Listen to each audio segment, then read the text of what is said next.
Salut bien-aimés en Jésus-Christ. Eh bien, face à cette situation que nous vivons, j'aimerais premièrement dire à tout un chacun ou à mes frères et sœurs de ne pas avoir peur, parce que celui avec qui nous sommes est plus que vainqueur. Il contrôle tout, il maîtrise tout. Notre Maître Jésus-Christ, il a tout vaincu. Ce n'est pas aujourd'hui et ce n'est pas de l'utopie, c'est un fait réel. Et même le dernier moment où on allait le crucifier, il disait à ses disciples de le voir ou bien de venir le rencontrer à Galilée. Ce qui veut dire que dans n'importe quelle situation, Jésus lui voit au-delà. Dans cette situation de Covid-19, j'aimerais que chacun de vous voit au-delà, qu'on se mette au-delà, que nous nous mettions au-delà de ce qui se passe. Si nous faisons un peu l'analyse de la situation, vous allez voir que ceux qui, normalement, pouvaient dire que ça va passer, c'est eux-mêmes qui disent, qui donnent de l'ampleur. Qui donnent de l'ampleur.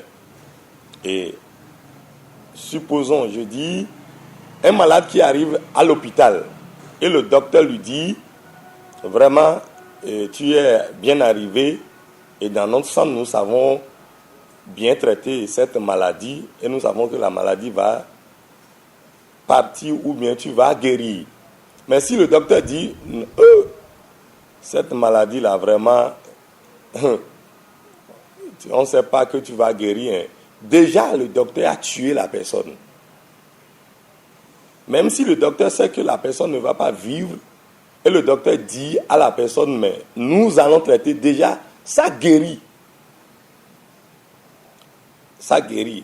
Les constitutions, c'est-à-dire normalement, ceux qui devraient dire ce genre de trucs donnent la peur, donnent des messages qui donnent la peur. Alors que même si tu n'as pas une maladie et qu'on te dit si, déjà l'information, l'info tue.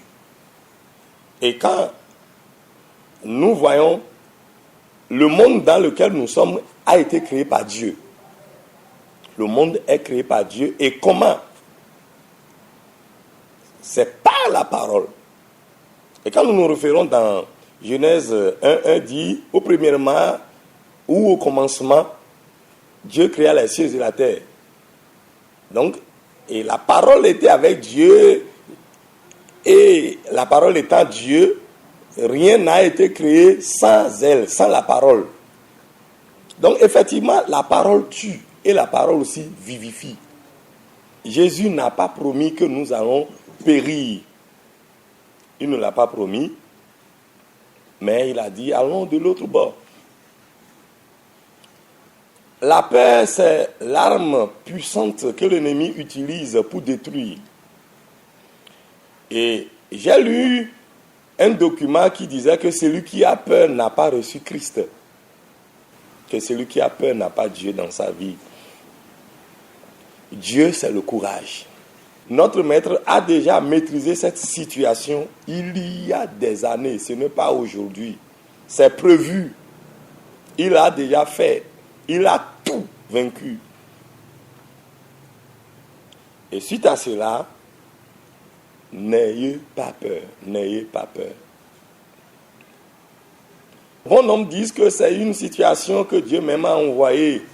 Bon nombre dit que c'est des choses créées, que Jésus est à la porte. Christ revient tous les jours. Si je dis Christ revient tous les jours, je veux dire quoi? Quelqu'un qui finit sa mission et qui meurt, Christ est revenu dans sa vie. Et pour cela, nous devons nous préparer à tout moment et recevoir Christ. La Bible a été claire. Il y en aura de guerre, il y en aura de ci, il y en aura ça. Mais tout ça là, ce n'est pas encore la fin. La Bible a été claire. Et il dit, avant que cela ne soit aussi, l'évangile sera ou bien ira par tout le monde. Reste à savoir est-ce que l'évangile a déjà atteint le monde entier. Non. Et c'est parce que l'évangile n'a pas pu atteindre le monde entier qu'il y a aussi des déraillements ou bien tout ce que nous sommes en train de voir. Je remercie aussi Dieu pour la vie des dirigeants de l'église Pentecôte. Qu'est-ce que je voudrais dire par là? Parce que c'est des gens qui ont su préparer les fidèles à vivre leur autonomie en Christ. Ils les ont préparés à savoir que la puissance que Dieu a donnée, a accordée à eux qui sont les leaders, à eux qui sont les apôtres, les révérends apôtres, les pasteurs, etc. Dieu aussi l'a accordé à tout un chacun de nous qui croyons en Jésus-Christ. Ce que je voudrais dire, c'est quoi? Il est bien vrai qu'aujourd'hui, les lieux où nous célébrons sont fermés. Ceci, peut-être beaucoup vont dire, ah, on n'adore plus Dieu, on ne fait plus ci. Non, non. C'est une situation aussi qui permet à chacun de s'évaluer personnellement, de s'évaluer pour voir le niveau aussi de sa foi. Est-ce que c'est quand toi tu as le pasteur devant que tu es adorateur ou bien c'est quand tu es seul que tu adores vraiment Dieu? Est-ce que c'est quand tu es seul que tu as la foi en Dieu ou bien c'est quand tu es ensemble avec les gens que tu as la foi? Voilà beaucoup de questions. Donc, chacun de nous est une église debout. La fermeture des églises, comme nous le disons, est-ce que c'est le vrai français ou bien le mot juste? L'église, qui est l'église? L'église, c'est toi. L'église, c'est moi. Donc, nous pouvons dire, là où nous nous rassemblons, pour louer, adorer Dieu. Personne ne peut fermer l'église. L'église de Dieu, c'est nous, c'est toi. Et nous devons le savoir et savoir que personne ne peut fermer l'église. Les lieux de culte sont fermés.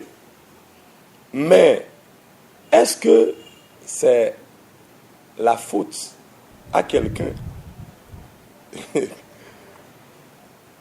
Pourquoi il dit cela?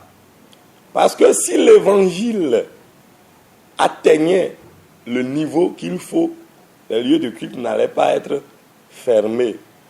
Il y a des pays, bien sûr, il y a des pays qui ne l'ont pas fait. C'est parce que ces leaders, ceux qui ont les règnes de ces pays-là, savent que c'est Dieu ou rien. Donc c'est l'évangile qui a atteint ces niveaux.